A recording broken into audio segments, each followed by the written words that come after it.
All right, what is going on? What's happening? How's it doing today? My name is Chuck, and welcome back to a brand new video. Today, fellas, we're jumping into my top 5 overpowered guns y'all should be running here on Rebirth Island. And today, once again, this is like every other top 5 where we have a variety of different weapons we can choose from, but I've handpicked a lot of my favorites right now to be able to use here on Rebirth, and I think you guys are for sure going to enjoy them. I mean, my goal is to drop a 20 to 30 kill gameplay every time I play Rebirth, so this is going to be my top tier stuff to give you guys. But before any farther into the video, I want to give a shout out to the Noti Gang. If you guys want to be featured in a future vid, make sure you guys drop a like on this video, subscribe, the notifications turned on, comment down below Noti Gang, and make sure you watch the video all the way through. With that being said, let's jump into these setups. Okay, first up here, I want to give you guys a beautiful build here for the Kar98K. This is definitely also one of the variants that I see a lot of, pro Rebirth snipers using. Everybody absolutely loves the Kar98, the Modern Warfare one that is. I know the Kar98 and the Vanguard version's kind of growing on some people, but this is just the try and true. It's unbelievably good, and I got to give you guys a setup for it, because even though when I don't snipe all that often, this is my go-to sniper rifle when I do snipe. So let's jump into this. Okay, so this will be my build here for the Kar98K. First thing on here is going to be the monolithic suppressor, sound suppression, and damage range.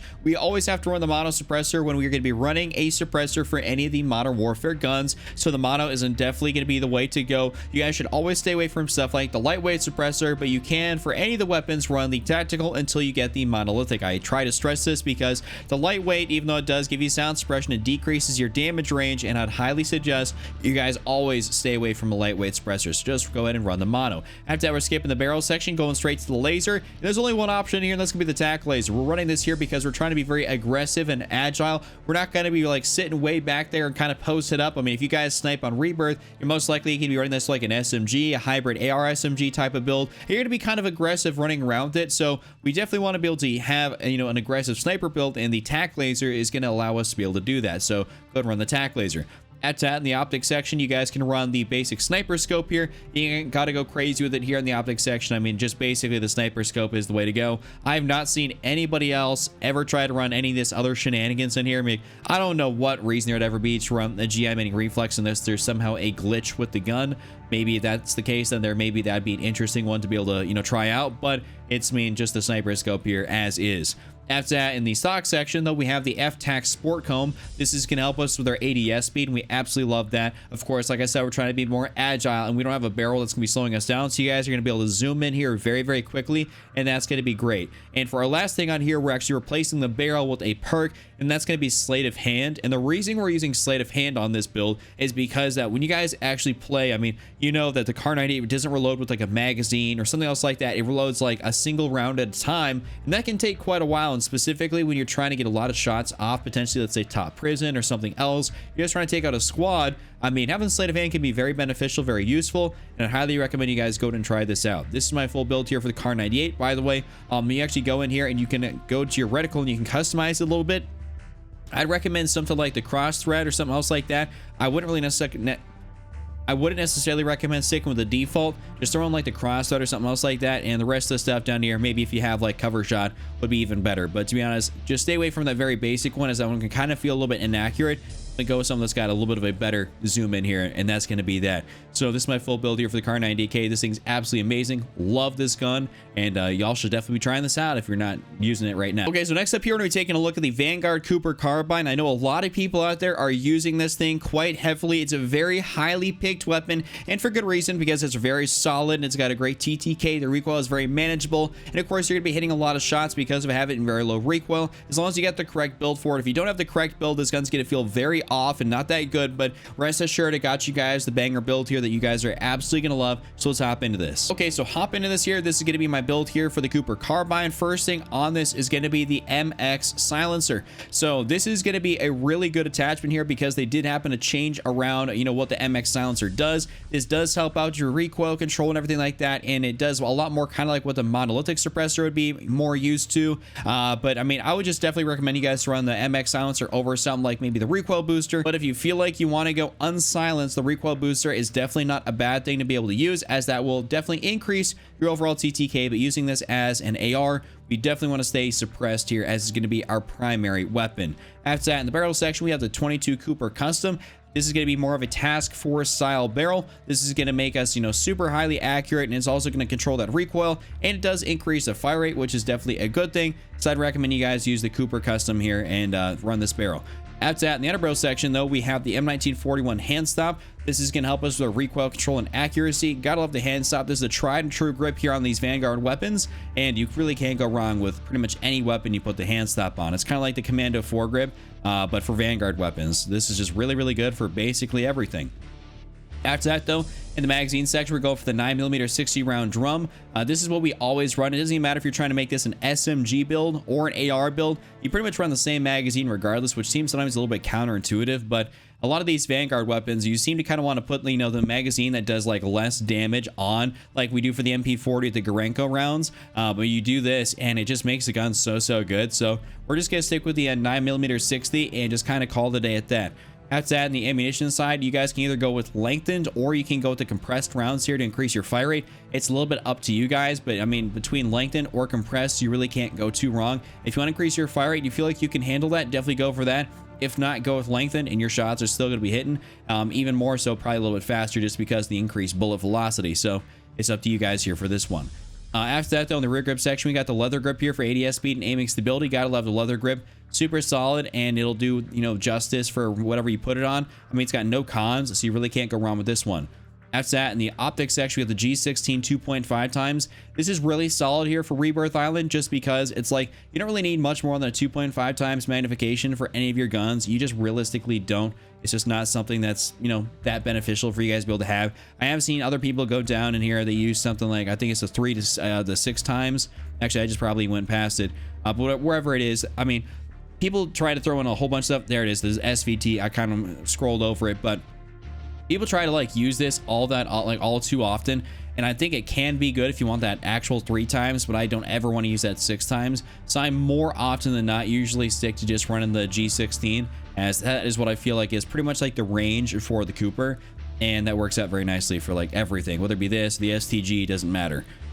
Next up in the stock section, we have the Cooper 45W. This is gonna help us our recoil and everything like that. I think this is definitely a really good stock. It's gonna make you more accurate. We don't want to have that like weird like non-bloom, but having bloom at the same time effect, because they did have bloom at one point where your bullets just, you know, even if you were aiming at a spot, they didn't necessarily go in the spot you were aiming at, which is a little bit cracked.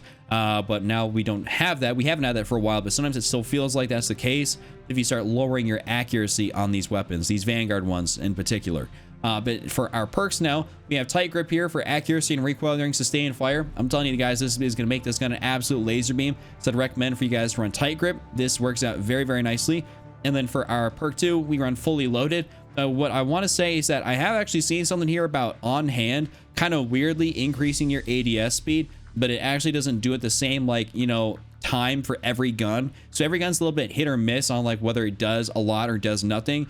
So I just recommend for you guys right now to run fully loaded, as this is great no matter if you're coming into this, you know, as your first loadout drop, or if you're getting this in game. If you've already died, you're gonna have full ammo on your gun, which is always a good thing. So this is my full build here for the Cooper carbine. You guys can alter up that reticle if you want to, but otherwise the basic one is good.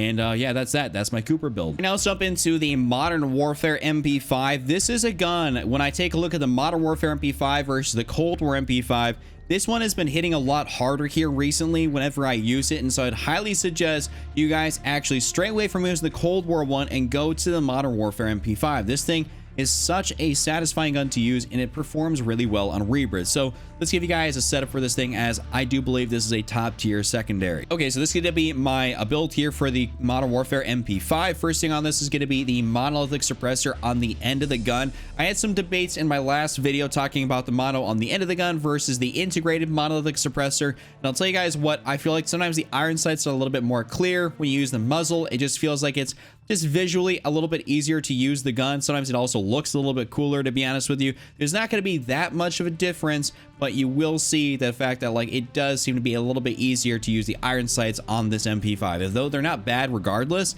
sometimes it just seems a little bit easier, and I don't know, it just feels better when I use the mono on the end of the gun. I've gone back and forth between the two. I'll tell you what, there's not really much of a noticeable difference. It's personal preference here at the end of the day.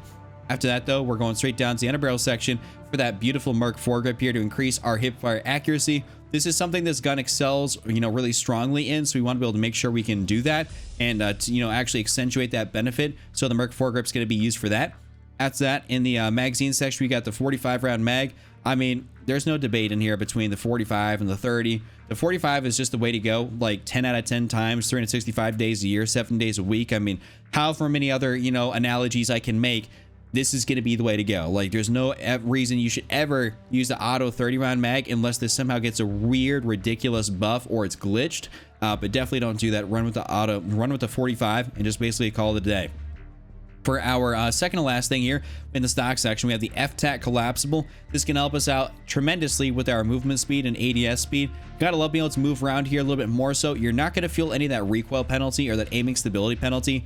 I personally don't ever notice it. That Merc foregrip kind of takes care of a lot of stuff. So I just say that the FTAC collapsible works out really nicely, but pretty much no downsides at all. And then for our last thing here in the perk section, we're going to be using the sleight of hand perk. And the reason we're running sleight of hand is because the MP5 reload is sometimes a little bit slow. And I definitely say that you will kind of start losing some gunfights based on some of the other weapons. The Cold War guns having a faster reload even on their base magazines, and same with the Vanguard weapons. A lot of them have a pretty solid reload speed, so you are going to start losing some of those gunfights if you do not have sleight of hand. And if you don't want to run sleight of hand, you can definitely run something like attack laser, but otherwise I'd recommend for you guys to run sleight of hand pretty much exclusively. I should say the 5MW laser, because that's going to be the one that's for hip fire accuracy. But this is my full build here for the Modern Warfare MP5.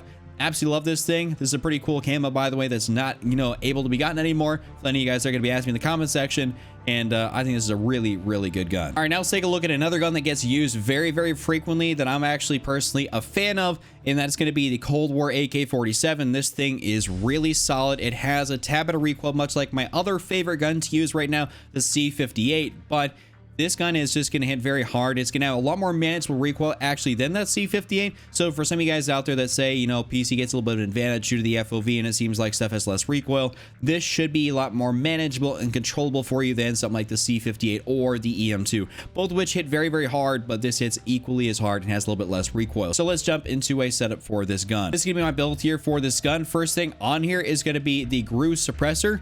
We have this on here for sound suppression, vertical recoil control, bullet velocity, and of course effective damage range. You definitely need this here you definitely need this on this gun at all points in time. I just say that this is definitely a must.